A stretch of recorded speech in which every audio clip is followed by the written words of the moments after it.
Elections are around the corner, and so is the election heat. And I am here in Ahmedabad, where we are at the Silver Oak University, which is, of course, a private university which is got the backing of the state government.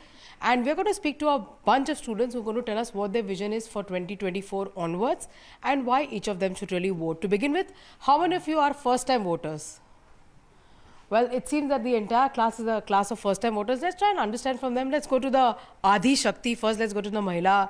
You're a first-time voter. What will actually take you to the voting booth? Why would you go to the voting booth? For our nations, voting is important for our future. Basically, we are students, so we need to vote for our future. You know, when the Prime Minister also speaks about the fact that you're going to become the world's third largest economy, anybody from management here who can answer this question for me? Anybody who is a management student? Management student है कोई? जब बोलते हैं प्रधानमंत्री कि हम third largest economy बन जाएंगे जल्दी, ये आप जैसे युवा के लिए कितना इंपॉर्टेंट होता है ये मैसेज? हमारे लिए सबसे ज़्यादा इम्पोर्टेंट है क्योंकि हम अभी स्टूडेंट हैं, तो एजुकेशनल लेवल में ज़्यादा बढ़ती आए और इकोनॉमी में आगे बढ़े, वो हमारा पहला ऑब्जेक्टिव होगा कि कंपनी की गवर्नमेंट हमारे लिए ज़्यादा फोकस करे और इकोनॉमी में ज़्यादा आए। आपको क्या लगता है, क्या जो भी सरकार आएगी उसको क्या करना चाहिए स्टूडेंट्स के लिए? स्टूडेंट को डेवलपमेंट के लिए ज़्यादा स्कोप मिले, उसको एजुकेशन स्किल बने, देश का वर्ल्ड में सब हेल्पफुल हो, इकोनॉमिक ग्रो हो, वो सब करना चाहिए स्टूडेंट्स के लिए, क्योंकि स्टूडेंट्स ही देश के लिए इम्पोर्टेंट है अभी युवा। Well, of course, a very important point being made, but skills and skill development is something that somebody is talking about. ये जो additional skills होती है वो सीखना, वो युवाओं के लिए कितना फोकस करना चाहिए किसी भी सरकार के लिए? हम एक तरफ से तो देखें तो अभी जो गवर्नमेंट है, बहुत सारी स्किल, बहुत सारे ऐसे प्लेटफॉर्म हैं जिनके थ्रू अभी हम ऑनलाइन सब कुछ सीख सकते हैं। मान लो NPTEL हो गया, वैसे भी बहुत सारे कोर्सेज है जिनके थ्रू हम इस घर बैठे सीख सकते हैं। तो ऐसे बोले तो गवर्नमेंट ने बहुत सारे स्किल प्लेटफॉर्म अभी डेवलप किए हैं, लॉन्च किए हैं। आप में से कोई ऐसा है जिसको आईटी में इंटरेस्ट हो, आईटी समझ आता हो कि हम टेक्नोलॉजी की बात करते हैं, हम 4G, 5G, 6G की बात करते हैं, anybody is interested in that area of sphere कि डेटा किस तरह से होगा? हमारा डेटा प्रिवेसी बिल की बात करती है सरकार। How important is use of technology and expansion of technology?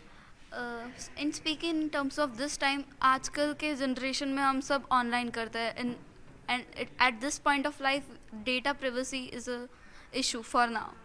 I am studying bachelor in computer application. Computer application हमें ये सिखाया जा रहा है कि हमें डेटा को प्रोटेक्ट कैसे करना है and stuff.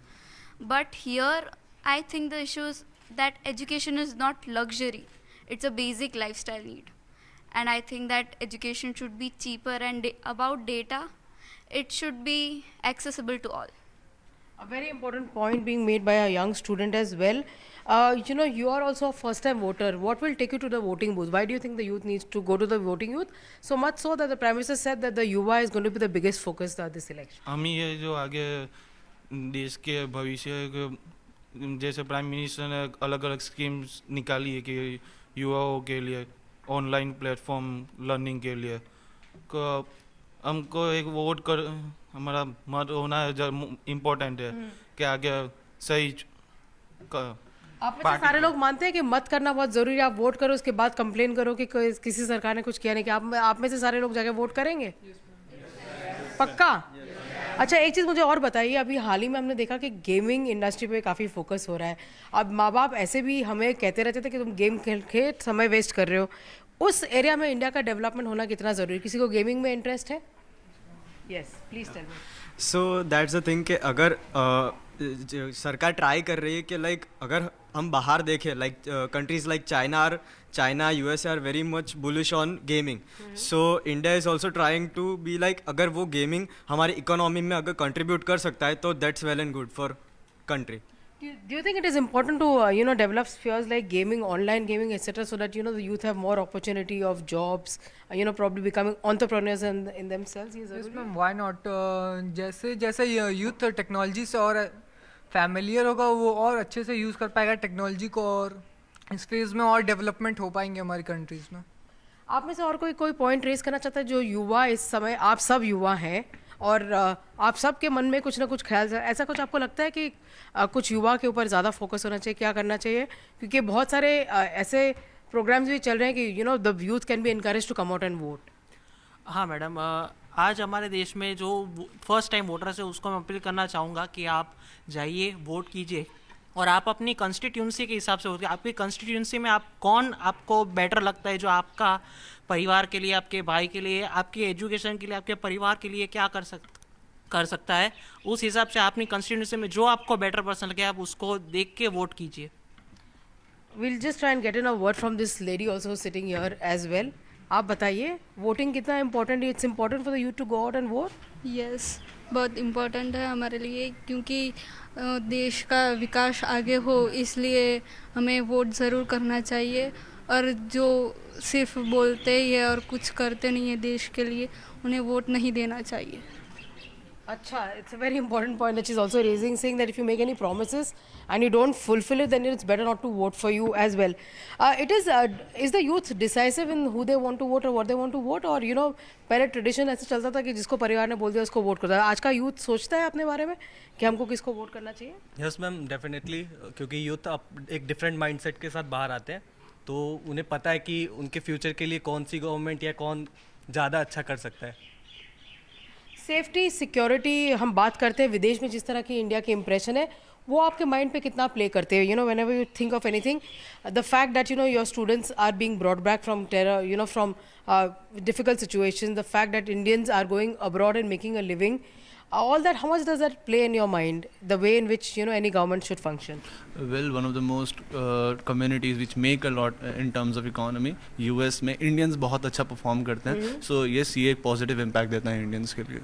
Make in India is important? Yes ma'am, it's important. How is it important? क्योंकि मैम मेक इन इंडिया इसलिए इम्पोर्टेंट है क्योंकि मैम क्योंकि जो इंडियन सब है, जो जैसे इसने बताया कि वो फॉरेन में जाके और अच्छा परफॉर्म कर रहे हैं, क्योंकि यहाँ पे इतना प्लेटफॉर्म और इकोनॉमी का मेन डिफरेंस है, क्योंकि लोग सोचते बाहर सैलरी ज़्यादा है, वो सब ज़्यादा है, इसलिए लोग वहाँ जाते हैं. तो अगर हम यहाँ पे कोई आने वाली सरकार वो यहाँ पे कोई ऐसा बदलाव लाए जिससे लोग बाहर से ज़्यादा यहाँ को देख के खुश हो कि यार इंडिया में ज़्यादा बेटर हो रहा है, तो मैं बाहर क्यों जाऊँ, तो मेक इन इंडिया उससे और अच्छा होगा. My final question to you all will be this one interesting aspect which I have discovered about this university is that they have a literacy unit which functions, where they basically encourage and do various forms of educating people on how it is important to vote and why it is important to vote. They do nukkad nataks, they do lectures, they do awareness campaigns. Very, very interesting in the wake of the elections. Can any one of you just really quickly tell me about that initiative? Anybody knows what the initiative is? Yeah. I'm going to come to somebody who I have not spoken to so far. I'm just going to go and find out how they really do it. Can somebody else come and speak to me? Okay, fine. I'll go to the gentleman there. किस तरह से awareness create कर रहे हैं आप लोग? हम पहले यूनिवर्सिटी हमने इलेक्शन अवेयरनेस के लिए इवेंट की है, लेकिन इस साल से हमने ELC इलेक्ट्रो लिटरेसी क्लब की शुरुआत की है. इस क्लब के अंतर्गत हम डिफरेंट टाइप की एक्टिविटीज़ करते हैं, लाइक कैसे नए वोटर को हम एनरोल करा सके, उनके लिए वोटर ID कार्ड बना सके. हम लोग आइडेंटिफाई करते हैं कि जो भी कॉलेज के यूनिवर्सिटी के स्टूडेंट्स हैं वो फर्स्ट टाइम वोटर है, उनको आइडेंटिफाई करके, जैसे हमको मालूम है कि वोटर हेल्पलाइन की मदद से ऑनलाइन वोटर कार्ड, तो हम उनका वोटर ID कार्ड बना देते हैं फ्री ऑफ कॉस्ट. फिर दूसरी चीज़ है, हम लोग डिफरेंट टाइप्स ऑफ कैंपेन और एक्टिविटी कहते हैं. जैसे हाल ही में हमने एक एक्टिविटी की थी कि जिसमें हमने जो फर्स्ट टाइम वोटर है एक थीम रखी थी कि my first vote for the nation. उसके अंतर्गत हमने एक सिग्नेचर कैंपेन किया था. उसमें यूनिवर्सिटी के बहुत सारे टोटल 450 से ज़्यादा लोगों ने आए, सिग्नेचर किया और एक हम प्लेज ली कि जैसे हम फ्रीली वोटिंग करेंगे. फिर दूसरी हमने एक्टिविटी की थी कि जो हमारी यूनिवर्सिटी के आसपास के जो एरियाज़ है, सोशल पीपल है, उन लोगों को अवेयर किया कि वोटिंग क्यों करना चाहिए, वाई वोटिंग इंपॉर्टेंट है. सो ऐसी डिफरेंट टाइप की एक्टिविटी हम ELC क्लब में करते हैं, जिससे हम वोटिंग का जो भी एवरेज है, रेशियो है, हम बढ़ा सके डेमोक्रेसी के लिए. Well, of course, that's an encouraging conversation that we've been able to have with the youth, the deciding factor of the country, as we look to that whole thing of the focus on how a developed nation can take shape by 2047. So, of course, it's been a very, very interesting conversation that we've had with these young, bright minds, right from the issues of jobs to the focus on development to making sure that education is available for all. There are various ideas, and each one of them, when they go to cast that vote, on the 7th of May, they'll be thinking about all these issues as they come to the voting booth.